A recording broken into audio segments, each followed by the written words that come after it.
আসসালামু আলাইকুম viewers, foodies Bangla কিচেনে আবারও সবাইকে স্বাগতম জানিয়ে শুরু করছি আজকের নতুন রেসিপি। আজকের রেসিপি হচ্ছে প্লেন ঝরঝরে সাদা পোলাও।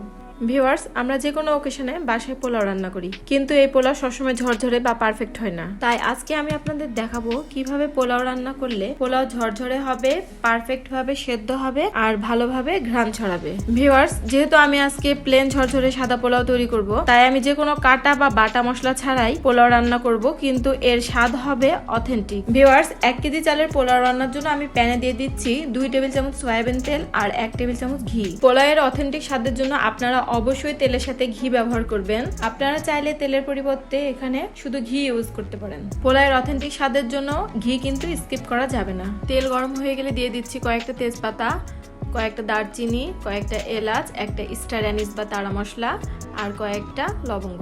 স্টার অ্যানিস বা তাড়া মশলা কিন্তু মোটেও স্কিপ করা যাবে না, কারণ এটা দিলে পোলাওয়ে খুব সুন্দর একটা ঘ্রাণ আসে। মশলাগুলো ভাজা হয়ে গেছে, এখন আমি দিয়ে দিচ্ছি আমার আগে থেকে ধুয়ে রাখা চিনি গুঁড়া চাল। চাল কিন্তু আমি রান্নার 20 মিনিট আগে ধুয়ে একটা ছাকনাতে ভালোভাবে পানি ঝরিয়ে নিয়েছি। আপনারাও রান্নার আগে অবশ্যই চালগুলো খুব ভালোভাবে ধুয়ে একটা ছাকনাতে ভালো করে পানি ঝরিয়ে নেবেন। দেখতে পাচ্ছেন ভিউয়ার্স, আমার চালগুলো আগে থেকে ধোয়ার কারণে চালগুলো এতটাই ঝরঝরে হয়ে আছে, আর চাল যতটা ঝরঝরে হবে ধোয়ার পরে রান্নাটাও ততটা ঝরঝরে হবে। চালগুলো 5-6 মিনিট খুব ভালোভাবে ভেজে নিব। চাল ভাজা হয়ে গেছে, দিয়ে দিচ্ছি পরিমাণ মতো ফুটানো গরম পানি। আমি এখানে 1 কেজি চালে 2 কেজি পানি দিয়েছি। ভিউয়ার্স, আপনারা চাল যতটুকু রান্না করবেন তার ডাবল পানি দিবেন। তবে পোলাও ঝরঝরে হওয়ার জন্য 1 কাপ মতো পানি হাতে রেখে দিবেন, তাহলে পোলাওটা অনেক বেশি ঝরঝরে হয়। আজকে পোলাও রান্নার জন্য আমি এখানে 2 কাপ পানি কম দিয়েছি।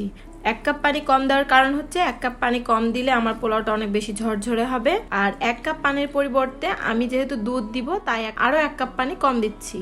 আপনারা চাইলে দুধ স্কিপ করতে পারেন, কিন্তু দুধ দিলে পোলাওয়ের স্বাদ আরও বেশি বেড়ে যায় আর এর কালারটা অনেক বেশি সাদা হয়। এখানে আপনারা গরুর দুধ বা পাউডার দুধ ইউজ করতে পারেন, তবে আপনারা দুধ যতটুকু দিবেন পানি ততটুকুই কম দিবেন, তাহলে পোলাওটা অনেক বেশি ঝরঝরে হবে। এখন কয়েক মিনিট মাঝারি আঁচে রান্না করব আর দিয়ে দিব স্বাদ মতো লবণ। লবণ আগে দেওয়া যাবে না, আগে লবণ দিলে পোলাও সেদ্ধ হয়ে যাবে, তাই লবণটা অবশ্যই পরে দিতে হবে। ভিউয়ার্স, দেখতে পাচ্ছেন পোলাও কিন্তু পানি অনেকটাই টেনে নিয়েছে।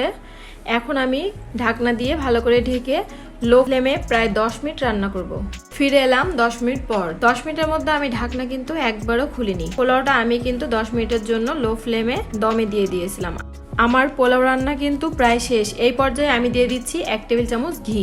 রান্নার শুরুতে ঘি দিলেও আপনারা রান্নার শেষ পর্যায়ে অবশ্যই ঘি দিবেন, তাহলে এর খুব সুন্দর একটা ঘ্রাণ আসে।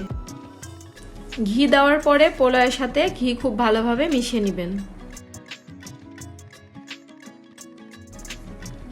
আমার পোলাও রান্না করা শেষ। এখন আমি চুলার তাপ বন্ধ করে দিয়ে ঢাকনা দিয়ে ঢেকে দিব প্রায় কয়েক মিনিটের জন্য। ভিউয়ার্স, দেখতেই পাচ্ছেন আমার প্লেন পোলাও কতটা ঝরঝরে সাদা আর পারফেক্ট হয়েছে। আপনারাও এভাবে টিপসগুলো ফলো করলে অবশ্যই ঝরঝরে সাদা পারফেক্ট পোলাও রান্না করতে পারবেন। ভিউয়ার্স, আমি সবসময় বাসাতে এভাবে প্লেন সাদা পোলাও তৈরি করি। আমার পরিবারের সবাই এই পোলাওটা অনেক বেশি পছন্দ করে। আশা করি আপনারাও এভাবে পোলাও রান্না করলে বাসার সবাই অনেক বেশি পছন্দ করবে।